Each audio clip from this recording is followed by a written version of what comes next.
திமுகவுக்கு மிகப்பெரிய சரிவு, மிகப்பெரிய பின்னடைவு, மிகப்பெரிய தோல்வி. குறிப்பாக திராவிடியா மாடலுக்கு வந்த சோதனை, வந்த இழிவு. அப்படிதான் நம்ம எது சொல்ல முடியும். அவமானப்படுத்தி விட்டாங்க. மிகப்பெரிய அளவுல அசிங்கப்பட்டு போச்சு. இந்த வான்கோழி இன்னும் 2, 3 கதைகள் எல்லாம் உண்டு. அதெல்லாம் சூர்யாவுக்கு தெரியுமான்னு தெரியல. இந்த கலைஞர் 100ங்கிற இந்த விழாவை கொண்டாட போய் கருணாநிதிக்கும் ஒரு கரிய பூசிட்டாங்க. மு.க. ஸ்டாலின் இதுக்கு ஆசைப்பட்ட மு.க. ஸ்டாலினுக்கு மூஞ்சில கரிய பூசிட்டாங்க. எம்பி எலெக்ஷன் கருணாநிதியை வச்சு ஓட்டு கேளுங்களாம். கருணாநிதியுடைய ஆட்சியை நாங்க செய்வோம், இல்ல கருணாநிதியுடைய சாதனை சொல்லி ஓட்டு கேளுங்களாம். கல்யாண வீட்டுல போய் மணமக்களை வாழ்த்துங்களாம், மணமகனை போய் சொல்லுங்களா, கருணாநிதி மாதிரி வாழுங்கன்னு சொல்லிட்டு வாழ்த்துங்களாம் பார்ப்போம். எப்படி சந்திரசேகர் ராவ கழிஞ்ச இப்ப சமீபத்துல நடந்த தேர்தல்ல தெலுங்கானாவில இருந்து துரத்தி விட்டாங்களோ அதே மாதிரி இவங்களையும் துரத்துவாங்க. எப்படி ராஜபக்சே குடும்பத்தை இலங்கை விட்டே துரத்தி அடிச்சாங்களோ அதே மாதிரிதான் இந்த கோபாலபுரம் குடும்பத்தை, இந்த கருணாநிதி குடும்பத்தை ஓகோலுக்கே நீங்க போங்க ஐயா ராசான்னு சொல்லி துரத்தி அடிப்பாங்க. அவ்வளவு அராஜகம் பண்ணிட்டு இருக்காங்க. இந்த ஈவே ராமசாமி குளிக்க மாட்டார் முதல்ல, அது தெரியுமா? அது ஒரு 10 நாள் 15 நாளைக்கு ஒரு அவ பெருமையா எழுதி வச்சிருக்காங்க புக்கில். இப்படி குளிக்கிறது கூட இல்லாத ஒரு சோம்பேறி வாழ்க்கை வாழ்ந்தவர் தான் ஈவே ராமசாமி. சொல்லுங்க விஜய் சேதுபதியா, என் பிள்ளைகள் ஹிந்தி சொல்லிக் கொடுக்கக்கூடிய பள்ளிக்கூடத்துல நான் படிக்கல, அது தமிழ் வழி கல்வி தான் படிக்கணும்னு சொல்லுங்க. இனிமே எந்த காலத்திலும் தமிழ்நாட்டில் முதலமைச்சருக்கெல்லாம் இந்த 3 பொண்டாட்டி 4 பொண்டாட்டிக்காரெல்லாம் வரவே வாய்ப்பே கிடையாது. இவங்க கலைஞர் 100ங்கிறத ட்ரெண்ட் பண்ணாங்க ட்விட்டர்ல ஒரு 2-3 நாளா. ஆனா அதே சமயத்துல இன்னொன்னு சாத்தா 100ன்னு ஒன்னு ட்ரெண்ட் ஆச்சு. அதை நீங்க பார்க்கணும். கட்சிக்காரங்களே வரல, திமுக காரங்களே அதை புறக்கணிச்சு விட்டாங்க. இது முதல் அவர் செய்த உருவாக்குன சிவாஜியில ஒரு சிவாஜி மு.க. முத்து, 2வது சிவாஜி இப்ப இருக்க முதலமைச்சர் மு.க. ஸ்டாலின், அடுத்து 3வது ஒரு ஆளை உருவாக்குனார். அதுதான் ஓங்கோல் இளவரசர் உதவாக்கரை உதயநிதி ஸ்டாலின். அது உதவாக்கரவே போச்சுது. உலக நாயகன், ஒரே ஒரு சீட்டு கிடைக்குது அவருக்கு. அதுக்கு இவ்வளவு தூரமா கொத்தடிமை வேலை பார்க்கறது. நாரதர் மீடியா உணர்வாளர்களுக்கு வணக்கங்கள். நான் உங்கள் விஜய் சின்னசாமி. இன்று நம்முடன் இணைந்து இருப்பவர் எழுத்தாளரும் அரசியல் விமர்சகருமான திரு சின்னப்பா கணேசன் அவர்கள். வணக்கம் ஜி. வணக்கம் வணக்கம் வணக்கம். நாரதர் மீடியா உணர்வாளர்களுக்கு எனது பணிவான வணக்கம். சினிமா துறையினர் எல்லாரும் சேர்ந்து கலைஞர் 100 என்ற ஒரு நிகழ்ச்சியை ஒன்று நடத்தி இருந்தாங்க. அந்த நிகழ்ச்சியில கலந்து கொண்ட ரஜினி பேசியிருக்கிறார். கலைஞர் கோபாலபுரத்துல எளிமையாய் வாழ்ந்தவர். அவர் மட்டும் அரசியல் துறைக்கு போகாம சினிமா துறையிலேயே இருந்திருந்தா அவரோட வசனங்கள் மூலியமாக பல சிவாஜியவும் எம்ஜிஆரையும் உருவாக்கி இருக்க முடியும் என ரஜினி பேசியிருக்கிறார். கமல் பேசியிருக்கிறார். நான் அவரை பார்த்து தான் நடுவாக்கு எடுக்க சொல்லி தலை சீவ சொல்லி எங்க அக்கா கிட்ட கெஞ்சுவேன் அப்படின்னு சொல்லி அவர் பேசியிருக்கிறார். அது மட்டும் இல்லாமல் சூர்யா அவர் பேசியிருக்கிறார். கலைஞர் அவரோட எழுத்து மிகவும் முக்கியமானது. கலைஞருக்கும் அவரின் எழுதுகோளுக்கும் எனது சிறந்தாழ்ந்த வணக்கங்கள் என அவர் சூர்யா பேசியிருக்கிறார். இது போல அந்த நிகழ்ச்சியை நீங்க எப்படி பாக்குறீங்க? இவர்களுடைய பேச்சுக்கள் எல்லாம் நீங்க எப்படி பாக்குறீங்க? ஒரு சரியான கேள்விதான் இது. மக்களுக்கு நிறைய தகவல்கள் தெரிஞ்சுக்க வேண்டிய ஒரு விஷயம் தான் இது. என்ன அப்படின்னா, இவங்க கருணாநிதியை பத்தி ஒரு இது சொல்லணும். என்ன அப்படின்னா, அவர் முதலமைச்சரா எப்போல்லாம் இருக்காரோ அப்போல்லாம் பாராட்டு விழா வைப்பாங்க. அவர் வைக்க சொல்லுவார். அவர் வைக்க சொல்லி முன்வரிசையில் உட்காந்து அவரை மற்றவங்க எல்லாம் புகழ்றத கேட்டு சந்தோஷப்படக்கூடிய, புலங்காயுதம் அடையக்கூடிய ஒரு நபர் மு. கருணாநிதி அவர்கள். அப்போ அவருக்கு இப்போ மகனுக்கும் அதே மாதிரி தானே இருக்கும். ஆனால் என்னன்னா, இப்போதைக்கு ஆரம்பிக்கிறது அப்பாவை ஆரம்பித்து நம்ம அது பேர் நமக்கு பாராட்டு விழா 2ஆம் கட்டமாக வச்சுக்கலாம்னு நினச்சாங்களே என்னன்னு தெரியல. அதனால் மு.க. ஸ்டாலின் அவர்கள் மு. கருணாநிதியை முன்னிலைப்படுத்தி அவருக்கு ஒரு பாராட்டு விழா வைக்கணும்னு சொல்லி ஏற்கனவே 2006லேருந்து 2011 வரைக்கும் முதலமைச்சராக மு. கருணாநிதி இருந்தபோது பாசத்தலைவனுக்கு பாராட்டு விழா, அந்த விழா இந்த விழான்னு ஏகப்பட்ட விழா எல்லாம் நடத்தினாங்க. அது ஒரு பக்கம் போயிட்டு இருந்துச்சு. அப்போ அது முடிஞ்ச உடனே இவர் இந்த மாநாட மயிலாட அது அட இதாடன்னு சொல்லிட்டு நிறைய நிகழ்ச்சிகள்லாம் வச்சு அதெல்லாம் வேடிக்கை பார்த்து அந்திம காலத்தில் போய் அதை சந்தோஷமாக உட்காந்துக்கிட்டு இருந்தார். இதெல்லாம் ஒரு பக்கம் போனாலும் இப்போ மறுபடியும் அவருக்கு ஒரு பாராட்டு விழா வைக்கணும்னு சொல்லி சும்மா இருந்த திரையெல்லாம் போய் தூண்டி விட்டு யாருக்குமே விருப்பம் இல்லாமல் அதை பண்ண வச்ச, கட்டாயப்படுத்தி மிரட்டி அந்த திரைத்துறையில சம்மந்தப்பட்டவங்களெல்லாம் மிரட்டி இதை பண்ண வச்சுருக்காங்க. அதுதான் எனக்கு தெரிஞ்ச தகவல். அப்படி பண்ண வச்சதுனால என்ன ஆகிப்போச்சுது அப்படின்னா, கூட்டமே வரல. எந்த ரசிகர்களும் அதில் விருப்பப்பட்டு வரல. கட்சிக்காரங்களே வரல. திமுக காரங்களே அதை புறக்கணிச்சு விட்டாங்க. 50,000 இருக்கைகள் பப்ளிக் பொதுமக்கள் உட்கார்றதுக்கு 50,000 இருக்கைகள் தயார்படுத்தி வச்சுட்டாங்க. ஆனால் உள்ள கலந்துக்கிட்டவங்க எத்தனை பேர்னு பார்த்தீங்கன்னா 1000 கூட தேரலை. நீங்கள் ஒரு 19 ஒரு கணக்கை சொன்னால் கூட ஒரு 5000க்கு மேலே போகாதுன்னு எடுத்துக்கலாம். இது 5000லாம் இல்லை. அவங்க ரொம்ப கம்மியாக தான் சொல்கிறாங்க. 999 அந்த ரேஞ்சில் தான் சொல்லிட்டு இருக்காங்க. 1000 கூட இல்லைன்னு தான் சொல்கிறாங்க. 5000 கூட நீங்கள் எடுத்துடுங்க. அப்படி எடுத்தால் கூட 10% கூட இவங்க எதிர்பார்த்ததுல கூட்டம் வரல. அப்படின்னா என்ன அர்த்தம்?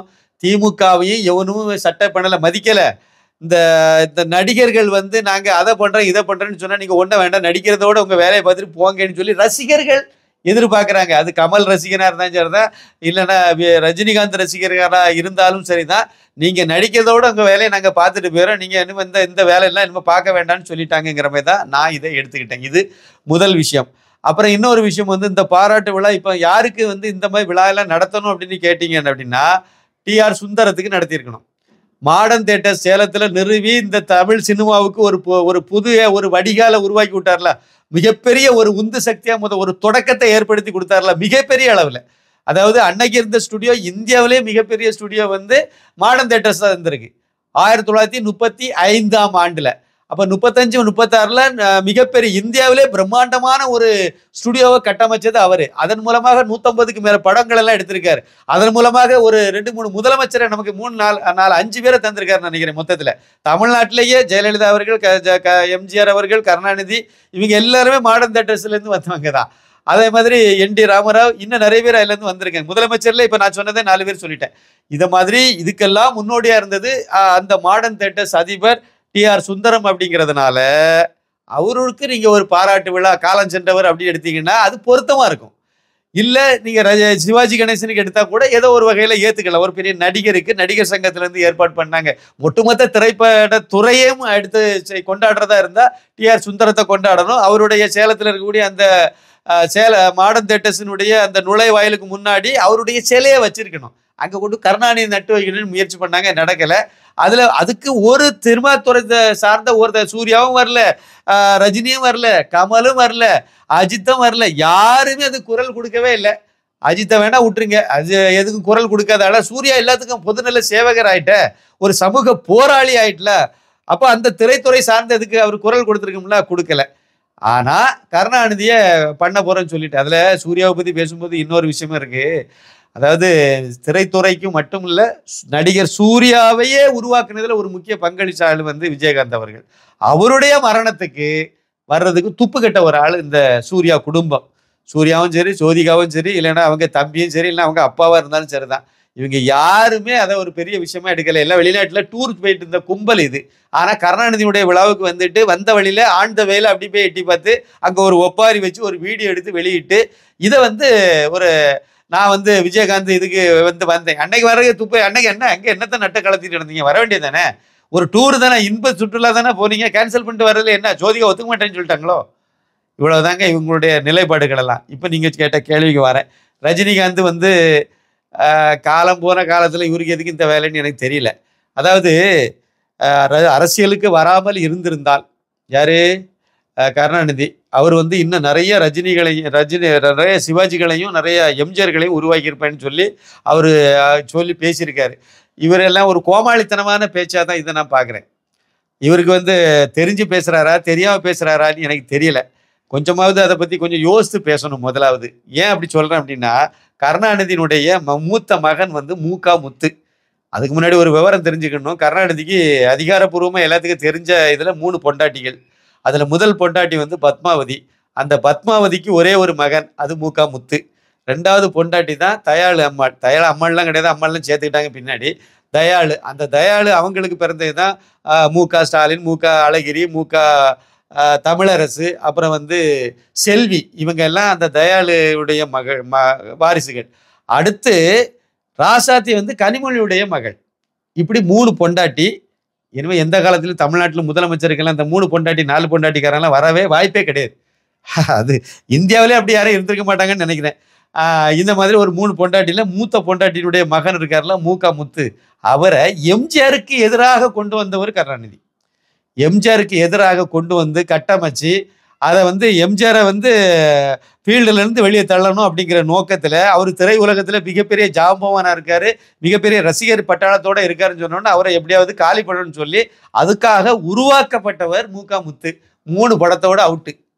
அதே அப்படி பெரிய பெரிய நடிகைகள், பெரிய பெரிய டைரக்டர், பெரிய பெரிய டெக்னீஷியன் எல்லாத்தையும் வச்சு மிகப்பெரிய செலவில் பண்ணி கொண்டு வந்த படங்கள் ஓட வச்சாங்க.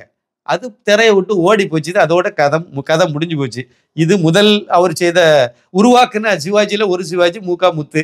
2வது சிவாஜி இப்போ இருக்க முதலமைச்சர் மு.க. ஸ்டாலின். இவரையும் நடிக்க வச்சார். நடிச்சாரு. நடிக்க தெரியல. நடிப்பு இருந்தால் தானே வரும். திறமைன்னு ஒன்று இருந்தால் தானே ஏதாவது ஒன்று உள்ள ஏதாவது இருந்தால் தானே சரக்கு இருந்தால் தானே வெளியே வரும். வரல. அதோட அது அங்கேருந்து ஒன்றுக்கும் உதவாதுன்னு சொல்லிட்டு அங்கேருந்து சினிமா துறை வந்து சமுட்டி வெளியே தள்ளிட்டு மு.க. ஸ்டாலினை வெளியே வந்துட்டார்.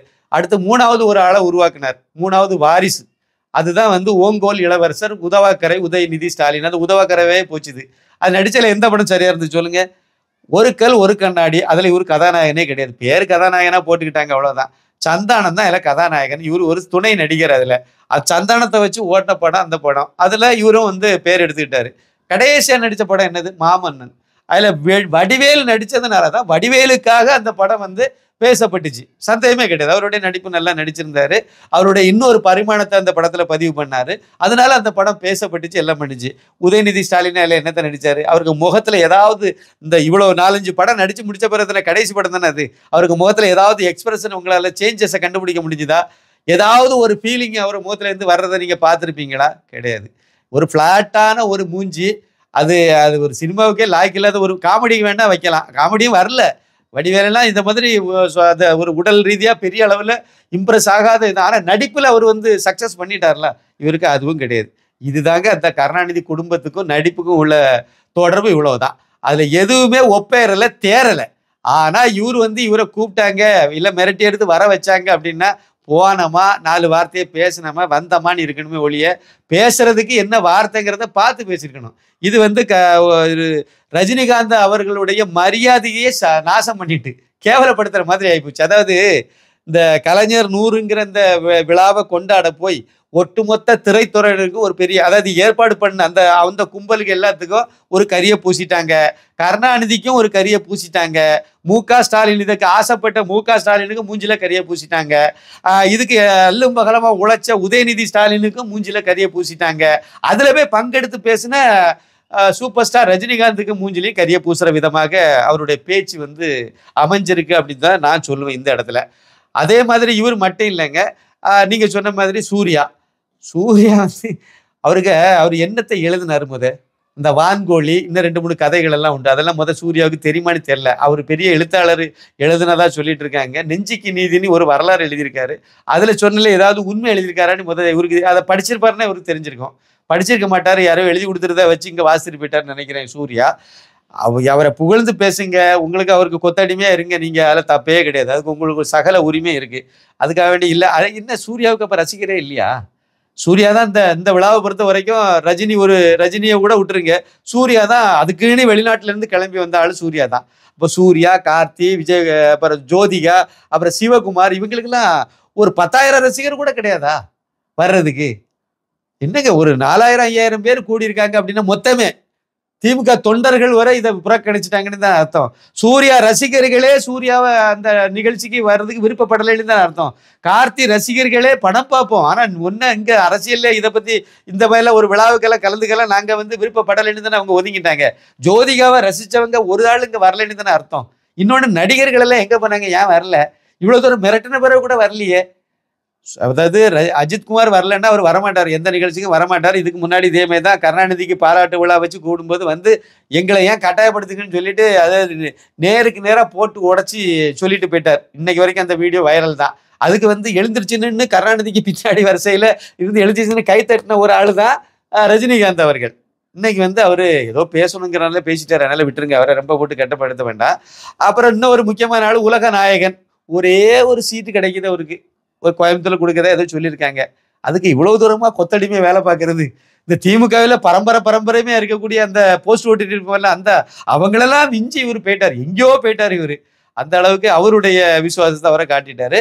ஆனா நான் என்ன புரிஞ்சுக்கிட்டேன் அப்படின்னா 2 விஷயம் புரிஞ்சுக்கிட்டேன். ஒண்ணு வந்து ரசிகர்கள் கூட எந்த நடிகருடைய ரசிகரா இருந்தாலும் இனிமே அரசியல் முடிவுகளை எடுக்கும் போது அது அந்த ரசிகர் சொல்லி இனிமே கேட்கறதுக்கு வாய்ப்பு இல்லை.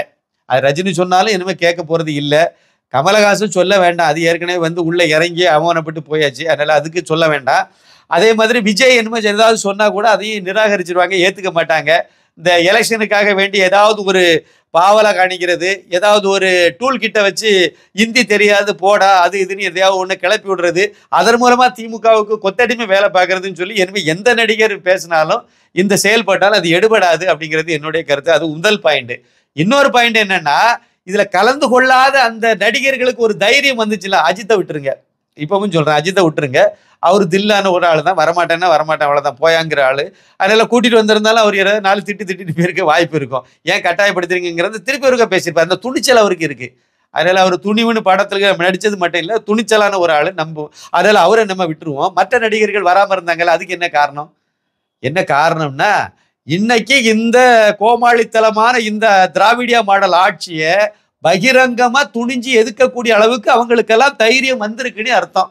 இந்த தைரியம் எதனால வந்துச்சு? அண்ணாமலைன்னு ஒரு நபர்னால வந்திருக்கு. அண்ணாமலை ஐபிஎஸ் அவர்கள் வந்து பாஜகவினுடைய மாநில தலைவர் ஆனதுனால வந்திருக்கு. அவர் கொடுத்த ஊக்கம், அவர் கொடுத்த துணிச்சல், அதனால இவங்க இந்த தில்லு வந்திருக்கு. ஏன்னா அவர் இறங்கின உடனே முதல்ல இறங்கின உடனே திமுகவை தான் அவர் பதம் பார்த்தார். மாநில பாஜக தலைவராக பதவியேற்ற உடனே முதல்ல நடந்த போராட்டம் வந்து தஞ்சை டெல்டாவில் விவசாயிகளுக்காக உண்ணாவிரத போராட்டம். அன்னைக்கே பேசிட்டார், எதிரி வந்து எனக்கு திமுக தான் அப்படின்னு சொல்லிட்டார். அன்னையிலேருந்து இன்னைக்கு வரைக்கும் அதே நிலைப்பாடு. அதே மாதிரி அன்னையிலேருந்து இன்னைக்கு வரைக்கும் அது யாரா இருந்தாலும் சரி, அண்ணாமலை அவர்கள் சொன்ன கருத்துக்கு அவர் வந்து அதுல இருந்து பின்வாங்கினதே கிடையாது. அதே மாதிரி திமுக ஒவ்வொரு இடத்துலையும் ஒவ்வொரு சந்தர்ப்பத்திலையும் உரிச்சு காணிச்ச ஆளு அவர் தான். அதே மாதிரி அவங்களுடைய ஊழல் எல்லாம் வெளியே கொண்டு வந்தது அவர் தான். அதுமாதிரி துணிஞ்சு அவர் பண்ணினால மற்ற மக்களுக்கும் ஒரு துணிச்சல் வந்துச்சு. சென்னை வெள்ளத்துல மக்களே கொந்தளிச்சு நேரடியாக விமர்சனம் பண்ண ஆரம்பிச்சுட்டாங்க, திட்ட ஆரம்பிச்சுட்டாங்க. மு.க. ஸ்டாலினும் சரி, உதயநிதியும் சரி, கனிமொழியும் சரி, கனிமொழியெல்லாம் தூத்துக்குடி போகும்போது விரட்ட ஆரம்பிச்சுட்டாங்க. அந்த அளவுக்கு போயிட்டு வேற விஷயம். இதுவே நெல்லையில தங்கம் தென்னரசையே அதாவது மேலப்பாளையத்திலேயே துரத்தி விட்டாங்க. ஓட்டம் பிடிச்சு ஓடினார் கார்ல, நிப்பாட்டமா போட வாங்க இந்த ஒரு தெருவை பாருங்கன்னு சொன்னாங்க. இவ்வளவுக்கு முஸ்லீம் ஏரியாது, அங்கே ஓட்டம் பிடிச்சு ஓட ஆரம்பிச்சுட்டாங்க. இது வந்து இந்த ஆட்சிக்கு மேல மக்களுக்கு பொதுவா 5 ஆண்டு முடியும் போதுதான் இந்த மாதிரி எல்லாம் வரும். அடுத்த எலெக்ஷன் வரும்போது அந்த மாதிரி கோபத்தை வெளிப்பாட்டுப்படுத்துவாங்க தமிழகத்தை பொறுத்த வரைக்கும். ஆனா இப்ப 2.5 வருஷத்திலேயே இவங்களை துரத்தி அடிக்கக்கூடிய அளவுக்கு ஆரம்பிச்சுட்டாங்க மக்கள். இதேதான் இந்த மனநிலை வந்து நடிகர்கள் மத்தியிலையும் இருக்குங்கிறதுனால நடிகர்களும் துணிஞ்சு வந்து அவங்க பாய்காட் பண்ணிட்டாங்க, இந்த நிகழ்ச்சியை வந்து பாய்காட் பண்ணிட்டாங்க. இது ஒரு பெரிய ஒரு அவமானம் முதலமைச்சருக்கும் சரி, மு.க. ஸ்டாலினா இருந்தாலும் சரி, அவருடைய ஓங்கோல் வம்சாவளி இளவரசர் இருக்கிற உதயநிதி ஸ்டாலின் அவர் இருந்தாலும் சரி. இது ஒரு முக்கியமான பாயிண்ட். இன்னொரு விஷயம், இவங்க வந்து கலைஞர் 100ங்கிறத ட்ரெண்ட் பண்ணாங்க ட்விட்டர்ல ஒரு 2-3 நாளா. ஆனா அதே சமயத்துல இன்னொன்னு சாத்தான் 100ன்னு ஒண்ணு ட்ரெண்ட் ஆச்சு. அதையும் நீங்க பார்க்கணும். கருணாநிதிக்கு நீங்க 100ன்னு சொல்லி நீங்க கொண்டாடுங்க, ஆனா அதே சமயத்துல கருணாநிதியை சாத்தான்னு சொல்லி பேரு போட்டு அந்த சாத்தானுக்கு 100ங்கிற மாதிரி போட்டு அதையும் அவங்க வந்து ட்ரெண்ட் பண்ணி அதுவும் பெரிய அளவுல வைரல் ஆச்சுது. அதனால மொத்தமா பாத்தீங்க அப்படின்னா இது மிகப்பெரிய தோல்வி. திரை உலகத்துக்கு இல்லை, திமுகவுக்கு மிகப்பெரிய சரிவு, மிகப்பெரிய பின்னடைவு, மிகப்பெரிய தோல்வி. குறிப்பாக திராவிடியா மாடலுக்கு வந்த சோதனை, வந்த இழிவு, அப்படிதான் நம்ம எது சொல்ல முடியும். அவமானப்படுத்தி விட்டாங்க, மிகப்பெரிய அளவுல அசிங்கப்பட்டு போச்சு. தற்போது தமிழ் மாநிலத்துல மார்க்கெட் இழந்த நடிகர் விஜய் சேதுபதி அவர்கள் ஹிந்தி மொழியில நடித்து வருகிறார். அவர் வந்து பேசியிருக்கிறார், ஹிந்தி படிக்க வேணாம்லாம் யாரும் சொல்லலப்பா, ஹிந்தி திணிக்க கூடாதுன்னு தான் நாங்க சொல்றோம் அப்படின்னு அவர் பேசியிருக்கிறார். இதை நீங்க எப்படி பாக்குறீங்க? ஆமா, அதாவது எப்படின்னாக்கி இது வந்து இவரை வந்து பேச வச்சது திமுக காரங்க தான். யார்? இந்த உதயநிதி இந்த கும்பலை தான் வந்து பேச வச்சு. ஏன்னா இது ஒரு டீல் கிட்டு தான் அதை வேலைச்சும். ஏன்னா இது வந்து அந்த கலைஞர் 100ங்கிற அந்த திரை உலகம் திரைத்துறையே சேர்ந்து கொண்டாடின அந்த விழா வந்து மிகப்பெரிய கரிய பூசிட்டு இந்த ஆட்சிக்கு மேல மிகப்பெரிய அவமானமா அமைஞ்சு போச்சுது. அதுல இருந்து வெளியே வரணும்னா வேற ஏதாவது மக்களை திருப்பி விடணும். அப்ப அதை திருப்பி விடுறதுக்கு விஜய் சேதுபதி ஒரு அது ஒரு திமுக கொத்தடிமை. அதனால அதை களத்துல இறக்கி விட்டு அதை எப்படி இந்திக்கு எதிராக எதையாவது பேச வச்சு இந்தி தெரியாது போடாங்கிற கும்பல் அது. விஜய் சேதுபதி வந்து இந்தி தெரியாது போடான்னு சொன்னாலும் அந்த கும்பல் அது திமுகவினுடைய ஒரு கொத்தடிமை அது. அப்ப அவரு இப்ப வந்து என்ன பண்றாரு அப்படின்னா அந்த இந்திய கையில் எடுக்கிறார். நாங்க வந்து இந்தி அதாவது இந்திய வந்து திணிக்கிறது தப்பு, அது படிக்கிறது தப்பு இல்லை அப்படிங்கிற மாதிரி இந்திக்கு ஒரு பக்கம் வந்து எதிர்ப்பு சொல்ற மாதிரி இருக்கணும். அதே சமயத்துல மற்றவன் கேட்க கூடாதுல்ல, அவ்வளவு யோகேஷ் காமணி நீ என்ன ஈர வெங்காயத்துக்கு இந்தி படத்துல போய் நடிச்சுட்டு கிடக்கான்னு கேட்க கூடாதுல்ல. அதனாலதான் நீங்க இந்தி படிக்கிறதுல தப்பு இல்லை, ஆனா வந்து இதை திணிக்கிறதா தப்பு. திணிச்சல் யார் திணிக்கிறாங்க?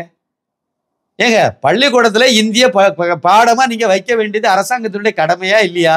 உருத வைக்கிறீங்க, இந்திய வச்சா என்ன? இந்த வேணுமா வேண்டாமான்னு நான் தானே முடிவு பண்ணணும்.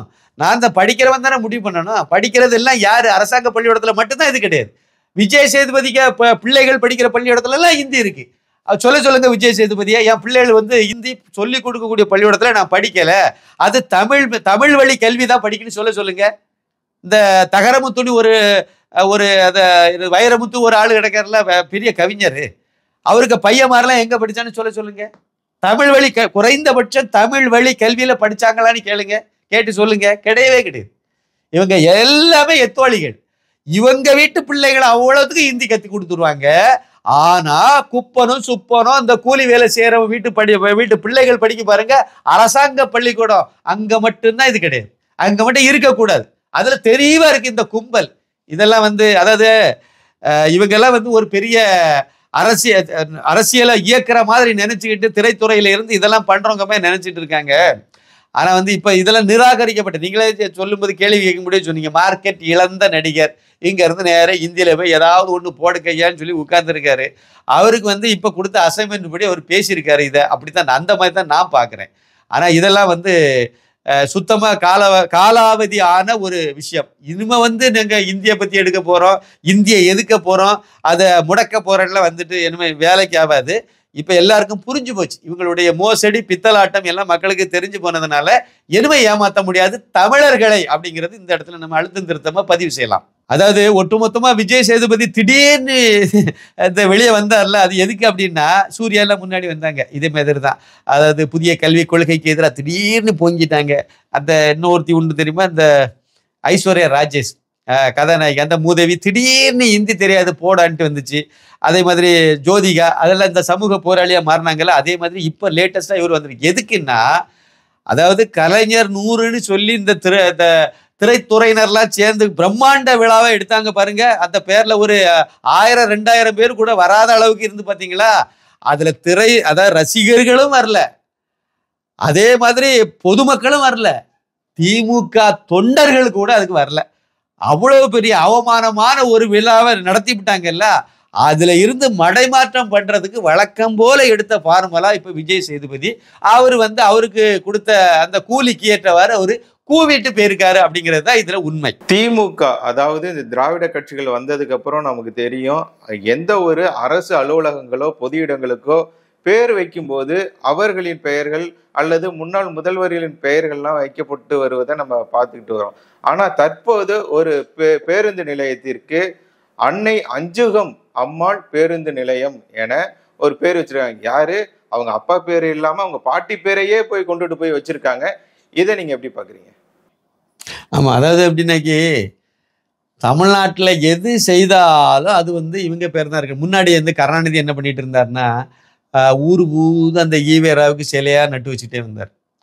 வச்சுக்கிட்டு அதே மாதிரி நிறைய இடங்கள்ல பாருங்க, இந்த எனக்கு ரொம்ப நாளாவே ஒரு சந்தேகம் இருக்கு. எப்படின்னாக்கி விளையாட்டு திடலுக்கு கூட தந்தை பெரியார் விளையாட்டு திடல்னு வச்சிருக்காங்க. இருக்கு, நிறைய இடங்கள்ல வச்சிருக்காங்க.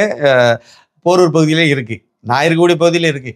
எனக்கு என்ன தெரியுமா கேள்வி வந்து மனசுல என்ன தோணுச்சு தெரியுமா, விளையாட்டுக்கும் ஈவே ராமசாமிக்கும் என்ன சம்பந்தம்? அதாவது விளையாட்டுங்கிறது உடலை ஆரோக்கியமா வைக்கக்கூடியது, தினசரி உடல் பயிற்சி செய்யக்கூடியது. விளையாட்டு திடல்னு அது இப்போ உடல் பயிற்சி செய்யக்கூடிய இடம். பயிற்சி செய்து உடம்பு ஆரோக்கியமா வச்சு தினசரி குளிக்கிற இடம். அங்கே போய் பயிற்சி பண்ணுவாங்க, வீட்டில் வந்து குளிச்சுருவாங்க. ஏன்னா அது வேர்க்கும், வேர்வை, உடல் வேர்வையெல்லாம் சிந்த உடல் எக்ஸசைஸ், நல்ல உடற்பயிற்சி எல்லாம் பண்ணிட்டு நல்லா விளையாடிட்டு அதுக்கு பிறகு வீட்டில் வந்து குளிச்சுட்டு எடுத்துட்டு அவங்களுடைய வேலைகளை தொடங்குவாங்க. இந்த ஈவே ராமசாமி வந்து குளிக்க மாட்டார் முதல், அது தெரியுமா? அது ஒரு 10 நாள் 15 நாளைக்கு ஒருக்கா, அதை பெருமையாக எழுதி வச்சிருக்காங்க அந்த புக்கில். 10 நாள் 15 நாளைக்கு ஒருக்கா மணியம்மை வந்து துணியை வந்து தண்ணியில் முக்கி புழிஞ்சி அதை வச்சு தொடச்சி அழுக்கெல்லாம் எடுப்பாங்களாம். இப்படியெல்லாம் நான் படிச்சிருக்கேன். இப்படி குளிக்கிறது கூட இல்லாத ஒரு சோம்பேறி வாழ்க்கை வாழ்ந்தவர் தான் ஈவே.ராமசாமி. அப்படி குளிக்கிறதுக்கே ஒரு நேரம் ஒதுக்கி குளிக்காத ஒரு மனிதருடைய பேரை கொண்டு போய் நீங்க விளையாட்டு திடலுக்கெல்லாம் வச்சிங்கன்னா விளங்குமா? இதே மாதிரி தான் கருணாநிதியுடைய பேருக்கும் இப்ப இந்த கீழாம்பாக்கத்துல வச்சிருக்கக்கூடிய அந்த புதிய பேருந்து முனையம் இருக்க மிகப்பெரிய சர்ச்சையாயிட்டு இருக்குல்ல. அது ஆரம்பிச்சது, அதை கொண்டு வந்தது, எல்லாம் அதுக்கு நிதி ஒதுக்குனது, எல்லாம் பண்ணது முடிச்சது எல்லாமே அதிமுக ஆட்சியில. இப்ப ஏதோ மிச்ச மீதி இருந்த பொட்டுப்பொடி வேலைகளை இவங்க செய்து விட்டு இவங்க வச்ச மாதிரி அங்க கொண்டு போய் கருணாநிதி பேரை வச்சாங்க. சென்னையில வந்து அந்த இது இருக்க கிண்டியில வந்து ஒரு பெரிய பல்நோக்கு மருத்துவமனை, ஒரு 1000 படுக்கை வசதிகளுடன் கூடிய ஒரு பிரம்மாண்டமான ஒரு ஆஸ்பத்திரி ஒண்ணு கட்டினாங்க. கருணாநிதி பேரை தான் கொண்டு அதுக்கு வச்சாங்க. மதுரையில ஒரு பெரிய லைப்ரரி ஒண்ணு திறந்தாங்க. கருணாநிதி பேரை தான் கொண்டு வச்சாங்க. இப்படி ஊரு பூரா எதை பண்ணாலும் சரி, நான் ஏற்கனவே சொன்ன மாதிரி தான். மாடர்ன் தியேட்டர் நுழைவாயில் இருக்கு. அந்த நுழைவாயிலுக்கு முன்னாடி கருணாநிதி சிலையை நட்டு வைக்கணும்னாங்க. அந்த மெரினா பீச்சில் வந்து கடலுக்குள்ள கொண்டு போய் கருணாநிதியுடைய நினைவு சின்னத்தை வைக்கணும், நட்டு வைக்கணும்னு சொல்லிட்டு அடம் பிடிச்சாங்க. இப்படி ஊரு பூரா கருணாநிதியை வைக்கணும். அதுக்கு அடுத்த லெவலுக்கு இப்போ என்ன பண்ணிட்டாங்கன்னா, கருணாநிதியுடைய அம்மா பேர் அஞ்சுகம். அந்த அம்மாவுக்கு இதுக்கு என்ன சம்பந்தம்? அந்த அம்மா தமிழ்நாட்டில் ஏதாவது அரசியல் இருந்தாங்களா? இல்லை ஏதாவது செய்த அரசியல் இருந்தாலும் கூட பண்ண வேண்டிய அவசியம் கிடையாது. ஏதாவது தமிழனுக்கு ஏதாவது நல்லது செய்தாங்களா? கருணாநிதியே பெத்தாங்க, அவ்வளோதானே. வேற என்ன இருக்கா? இல்லை. அப்போ அதுக்கெல்லாம் நீங்கள் வந்து பேருந்து நிலையத்துக்கு வச்சிங்கன்னா எவ்வளோ பெரிய கோமாளித்தனமான ஆட்சி இது.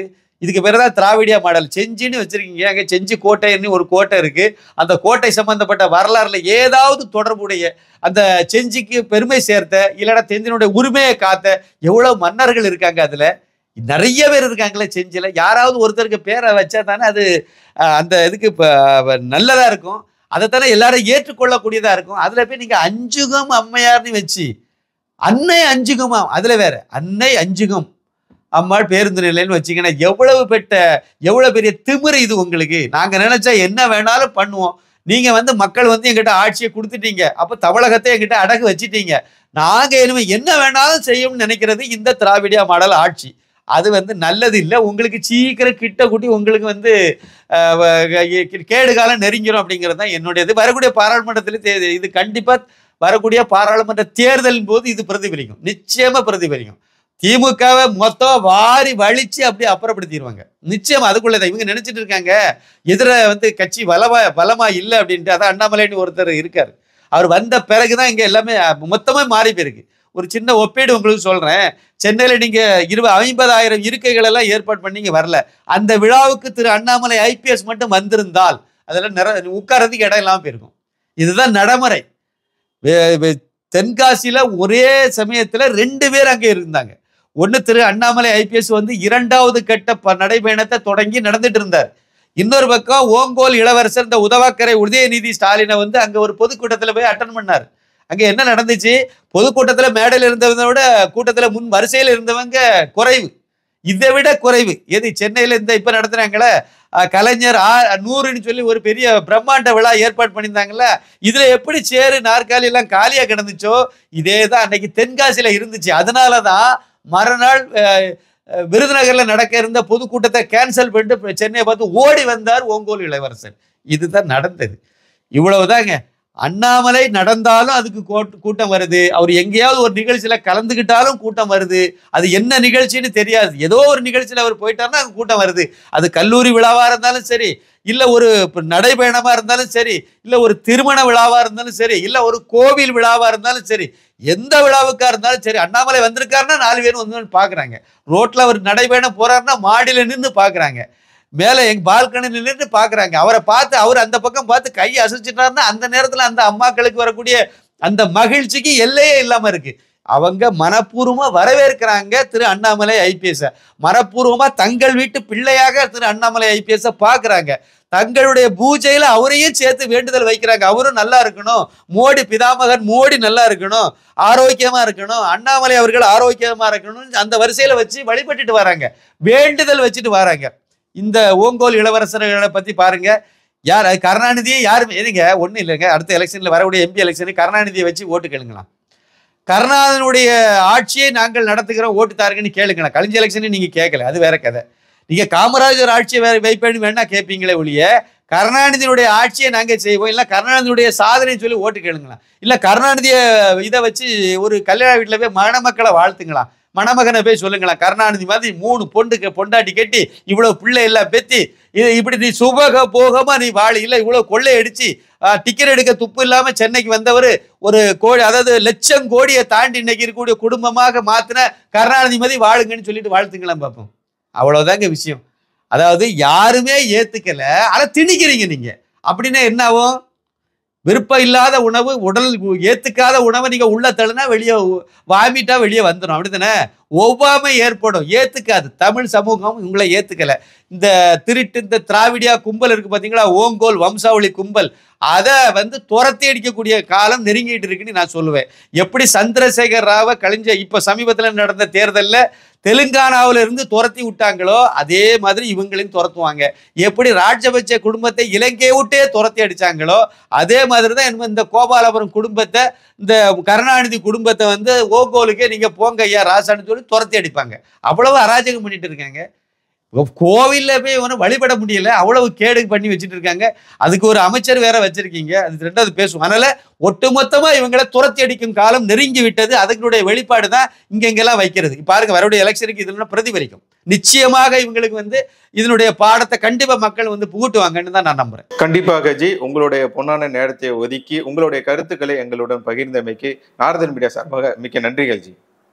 மிக்க நன்றி. நாரதன் மீடியா உணர்வாளர்களுக்கு எனது பணிவான நன்றியை தெரிவிச்சுக்கிறேன். நன்றி, வணக்கம்.